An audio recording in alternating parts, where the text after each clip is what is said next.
Welcome to Nerdy Psychology, where your mind's not as messy as it seems. We break it down with a little curiosity and make sense of your thoughts and your themes. So be curious, stay kind, keep your mind nerdy. Have you ever had someone and you still felt drained by them? Not because they're a bad person and not because you don't care, but because something about the relationship feels like it's a little too much or too intense. Maybe it looks like this person that expects constant access to you, or they rely on you emotionally and heavily, or they get upset when there's a little pullback. And you find yourself thinking, I love them, but I can't keep doing this. And then right after that thought, guilt sets in. If I set a boundary, am I pushing them away? Am I hurting them? Am I being selfish? Is this what love's supposed to look like? If that's you, you're not bad at relationships. You may have just learned that love means unlimited access. Hi nerds, I'm Dr. Angel. Welcome back to Nerdy Psychology. This is the place where we break down the patterns that quietly run your life. The month of April, we have been talking about boundaries, and today we're stepping into one of the most challenging places to set them: close relationships. Because this is where it gets complicated.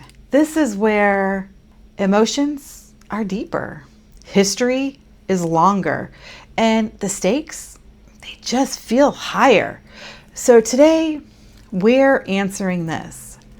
What happens when love and boundaries start to feel like they're in conflict?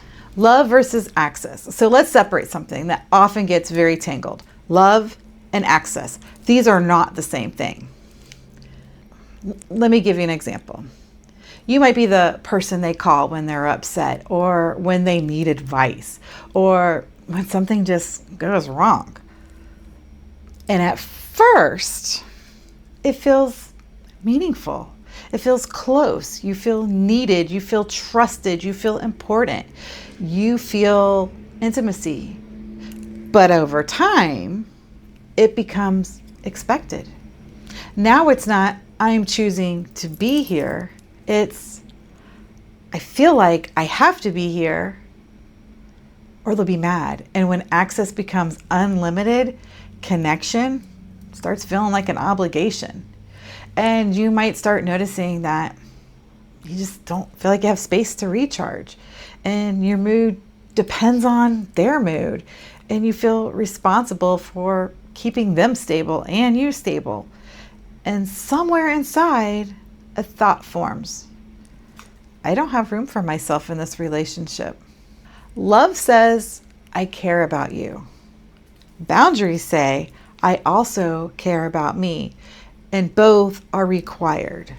Boundaries are not rejection. And this is where most people get stuck. Because when you try to set a boundary, it feels like you're hurting the other person.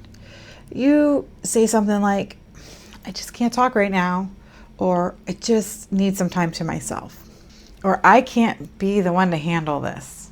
And the response is disappointment, hurt, anger, distance, or even frustration. Your brain immediately goes, do, they're mad at me, they're angry at me, I did something wrong, I'm a bad person, I'm the bad guy.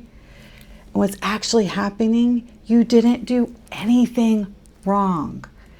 You did something different.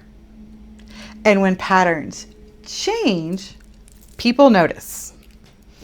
If someone is used to having full access to you, you know that when they text, you answer. When they call, you pick up, no matter what else is going on around you.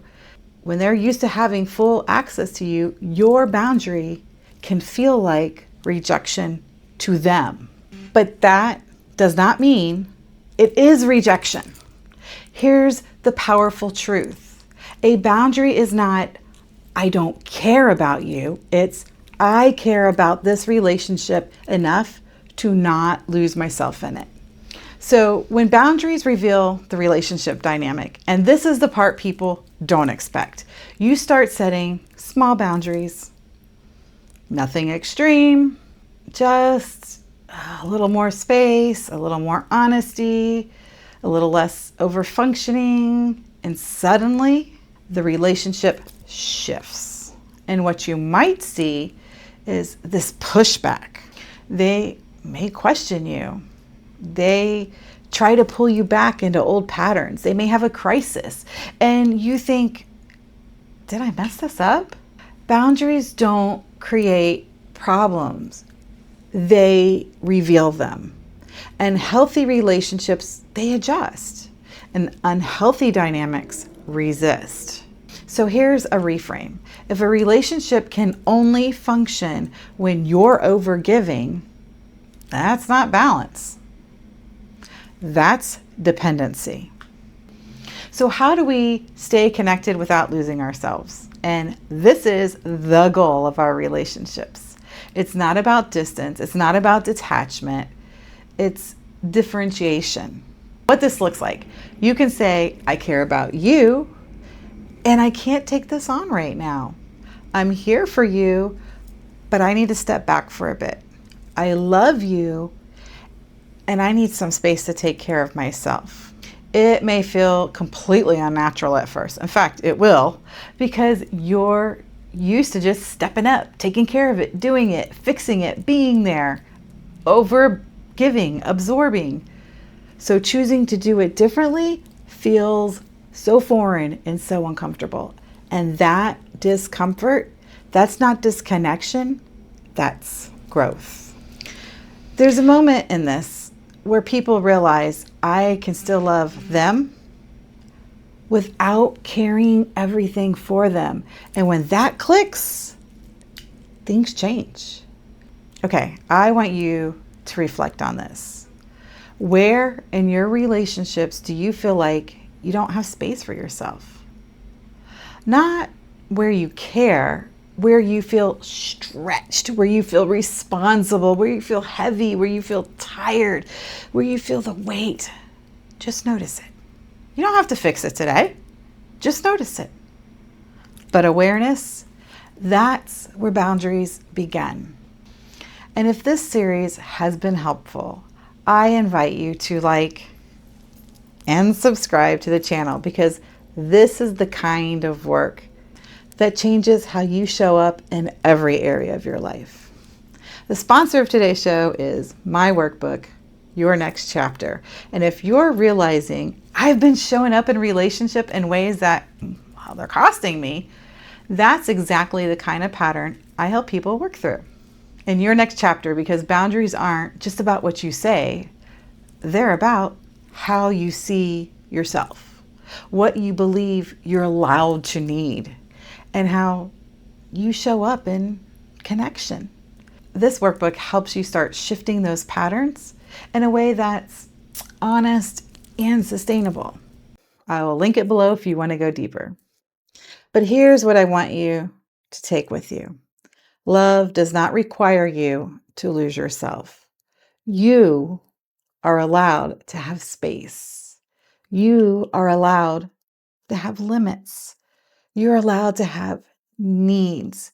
And the right relationship will not require you to disappear or shrink in order to keep them. And as always, stay curious, be kind, and keep your mind nerdy. That's a wrap. See you next week. So be curious, stay kind, keep your